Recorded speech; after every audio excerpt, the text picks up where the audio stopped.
Assalamualaikum Ibu Aciria. Waalaikumsalam warahmatullahi Apa wabarakatuh. kabarnya Ibu? Sehat selalu nggih Ibu? Alhamdulillahirobbilalamin Mbak Ani. Nggih. Ibu gimana nih pasca pandemi ini? Sepertinya butuh recovery nggih agar kehidupan bisa lebih layak. Iya betul Mbak Ani. Jadi setelah kita pandemi 2 tahun ya, Mhm. memang ada beberapa masyarakat yang mungkin ya mengalami ya sedikit kesulitan ya, atau mungkin juga ada yang betul-betul terpuruk ya karena ada yang sudah harus mungkin kena PHK begitu ya, Iya. sehingga mereka betul-betul harus bangkit ya, lahir batin harus berjuang begitu. Iya iya Ibu. Lalu kira-kira apa ya Ibu upaya yang kita lakukan agar kehidupan masyarakat bisa kembali menjadi lebih baik? Oke, Mbak Ani mantap sekali pertanyaannya.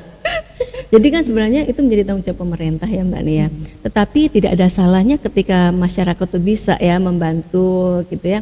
Itu kan bagus banget ya, artinya masyarakat bisa berkontribusi begitu untuk umat ya. Iya iya iya iya. Eh, eh, Kalau bisa itu dengan zakat, infak, sodakoh nggih Bu. Kalau untuk itu kan sudah biasa nggih Bu. Iya, Tapi betul. untuk wakaf sepertinya masih belum dikenal dengan baik. Padahal potensinya besar untuk kesejahteraan umat. Gimana itu Bu? Iya. Oke Mbak Ani, memang betul ya, Islam tuh punya 4 instrumen ekonomi ya Iya. yang terkait dengan zakat, infak, sedekah dan wakaf gitu ya. Saya kira kalau masyarakat untuk zisnya itu sudah biasa ya. Tapi mungkin wakafnya ini yang masih masih menjadi sesuatu yang apa sih gitu wakaf itu gitu ya Mbak Ani ya. Iya Bu. Ya. Jadi mungkin nggih diperlukan sosialisasi Ibu tentang wakaf itu.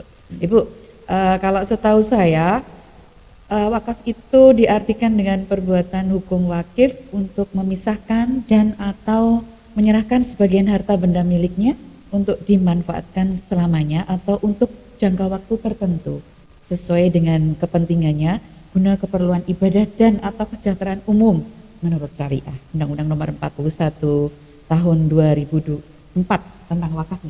Iya betul sekali Mbak Ani. Itu memang undang-undang yang saat ini masih kita pakai ya. Iya. Dan situ jelas bahwa wakaf itu kita boleh menyerahkan sebagian harta kita ya untuk dimanfaatkan untuk kepentingan umat ya, kepentingan publik gitu ya.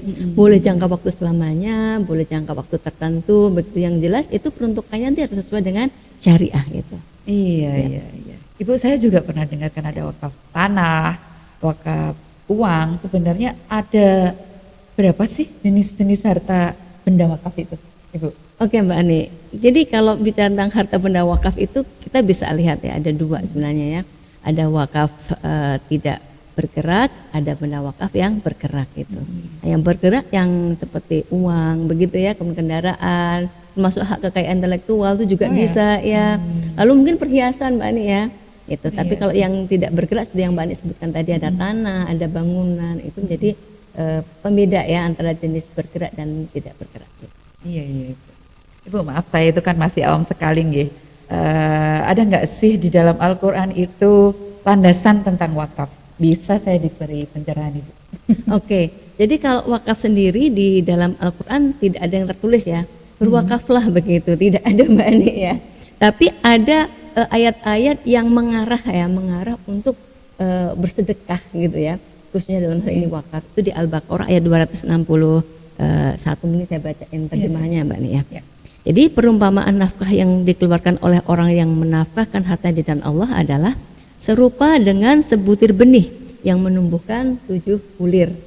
Nah kemudian dari tiap bulir itu Mbak Ani ya, itu ada pahalanya juga 100 biji. Sehingga Allah melipat gandakan ganjaran siapa yang dikehendaki ya. Dan Allah tuh maha luas karunia-Nya. Begitu ya Mbak Ani ya. Iya, Jadi iya. kita tuh kalau berbuat baik tuh dilipatkan 700 kali loh Mbak Ani. Gitu termasuk berwakaf tadi Mbak Ani. Oh iya, iya, Ya. iya, iya, iya. Berarti ada landasan hadisnya juga gitu ya. Ah, Itu. kalau landasan hadis justru itu yang paling kuat Mbak Oh. ya, ya. Jadi kalau kita masih ingat ya tentang ada 3 hal ya di hadis riwayat Imam Muslim ya disampaikan di situ, apabila seorang manusia itu meninggal dunia maka terputuslah amal perbuatannya kecuali 3 sumber ya. Yang pertama adalah sedekah jariah yang di situ kita maknai sebagai wakaf gitu ya. Kemudian ilmu pengetahuan yang dimanfaatkan dan yang ketiga anak soleh yang mendoakan begitu. Iya, iya. Betul, betul. Tadi di awal kan Ibu sudah sampaikan Gisa, tentang jenis harta wakaf. dibedakan menjadi dua, yaitu wakaf benda tidak bergerak dan benda bergerak. Salah satunya wakaf benda bergerak itu kan ada uang. Ibu nyun sewu, kalau wakaf uang itu sebenarnya bagaimana itu? Wakaf uang. Ya. Okay.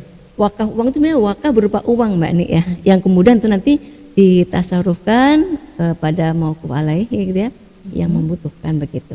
Iya. Kalau untuk potensi wakaf sendiri dahsyat nih Bu sebenarnya. Dahsyat nih. Wah kalau potensi Mbak Nik ya luar biasa ya. Kalau nggak salah kemarin 188 juta triliun ya, maaf ya.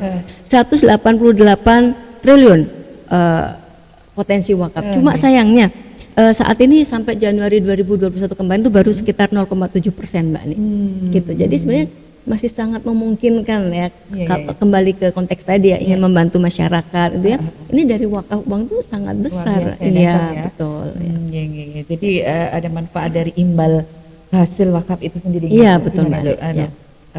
Penjelasannya gimana? Oke. Jadi kalau bicara tentang imbal hasil wakaf kan jadi gini. Wakaf itu kan nggak boleh ya Mbak Ani langsung ditasarufkan atau dialokasikan gitu ya. Misalnya Mbak Ani nih berwakaf ke saya, ke Nadir, lalu Nadir itu langsung sama nanti langsung dialokasikan gitu, nggak boleh Mbak Ani. Jadi karena apa? Pokok aset wakafnya itu harus utuh begitu. Nah ini diproduktifkan dulu, jadi wakaf produktif ya. Baru dari keuntungannya itu diambil biaya, kemudian baru bisa ditasarufkan. Nah ini pentingnya wakaf produktif Mbak Ani. Tadi imbalnya apa gitu? Imbal hasil wakafnya itu yang mau di apa namanya? Ditasarufkan atau dialokasikan ya. Untuk apa aja itu? Itu bisa banyak banget ya Mbak Nik ya, karena wakaf kan tidak seperti zakat hanya dibatasi 8 asnaf ya. Kalau wakaf itu bisa untuk bikin pasar rakyat dari aspek ekonomi, lalu dari aspek kesehatan bisa untuk penyandang disabilitas, untuk bikin poliklinik rumah sakit atau poliklinik apa gitu ya Mbak Nik ya. Jadi untuk misalkan kalau di pendidikan untuk beasiswa, betul ya, bisa benar gitu, bisa ya.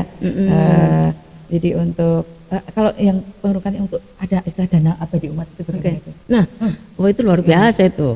Dahsyat yang ini Mbak Ani. Jadi kalau misalnya gini ya teman-teman punya teman-teman punya keinginan ya, punya dana yang jangka panjang tidak dipakai dan bahkan itu menjadi snowball effect ya, artinya bisa terus menerus ya kemanfaatannya, bisa dengan wakaf uang itu Mbak Ani. Karena tadi wakaf uang kan tidak boleh ya habis gitu ya, maka tertahan kan pokoknya itu. Tetapi manfaatnya kan bisa didistribusikan terus. Itu yang kemudian bisa menjadi dana abadi umat begitu.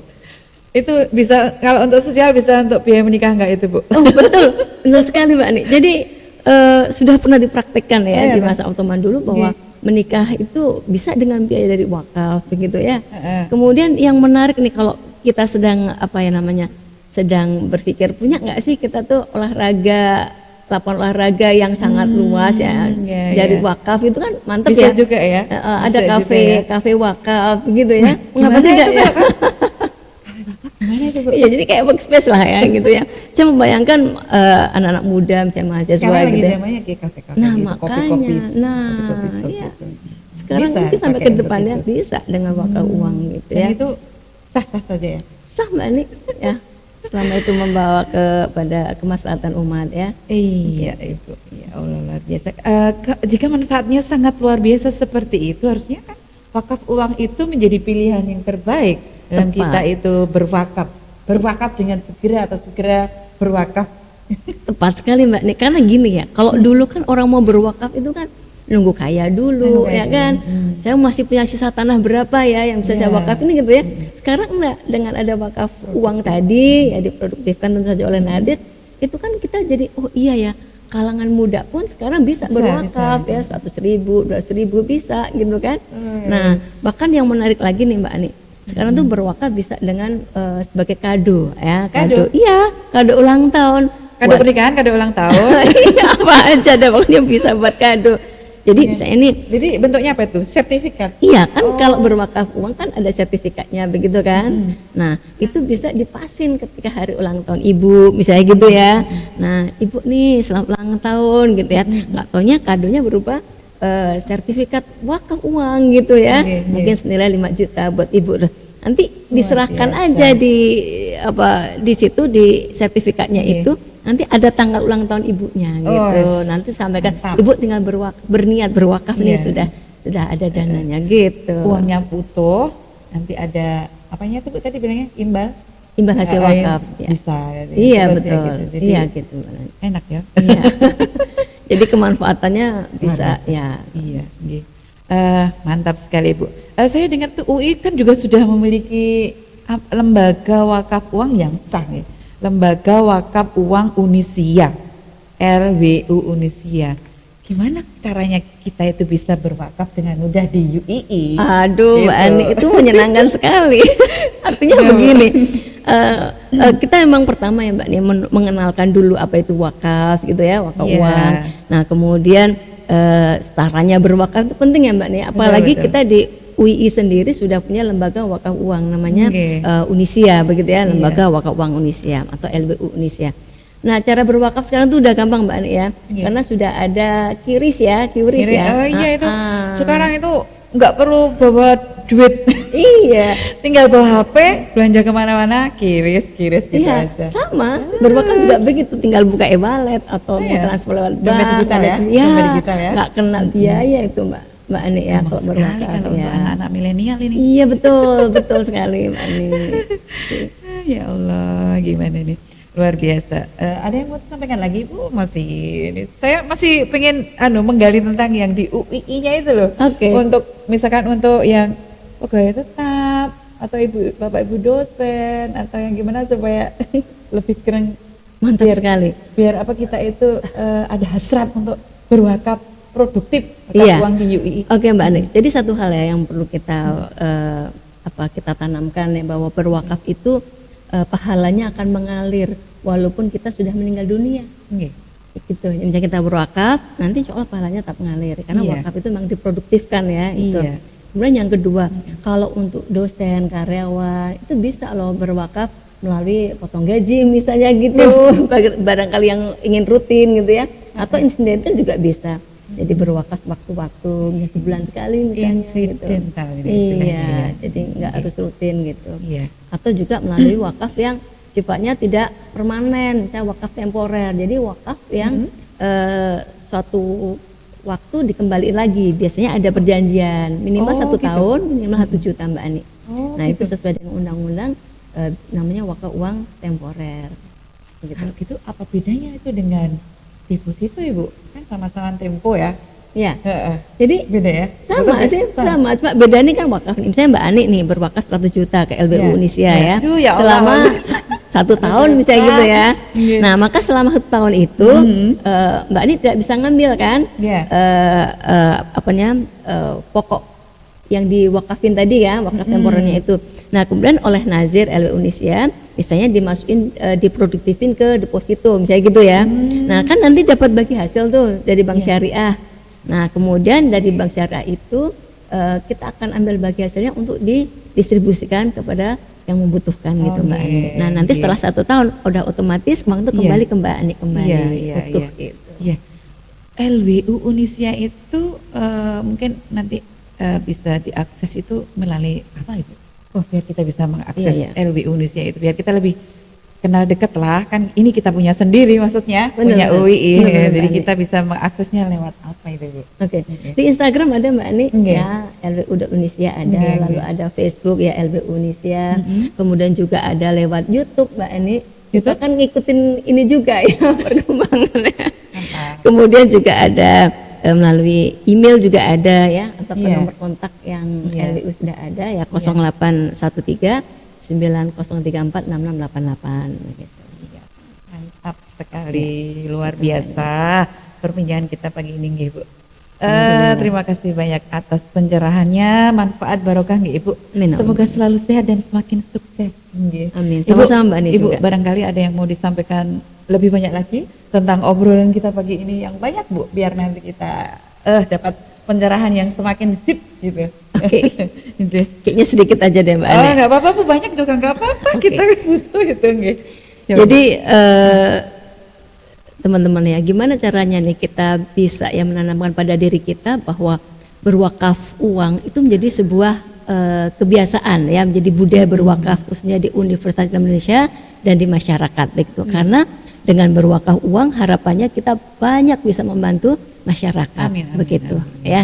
Saya kira itu Mbak Ani, kita tetap semangat untuk bisa berwakaf ya. Siap. Jangan lupa berwakaf uang di LBU Unisia Oh, dengan cara yang mantap mudah. ini. Gitu. Oke, terima kasih Ibu. Ya, sama-sama, Sampai Mbak. ketemu kembali Ibu. Ya. Assalamualaikum. Salam Ya. warahmatullahi wabarakatuh. Terima kasih Mbak Ani.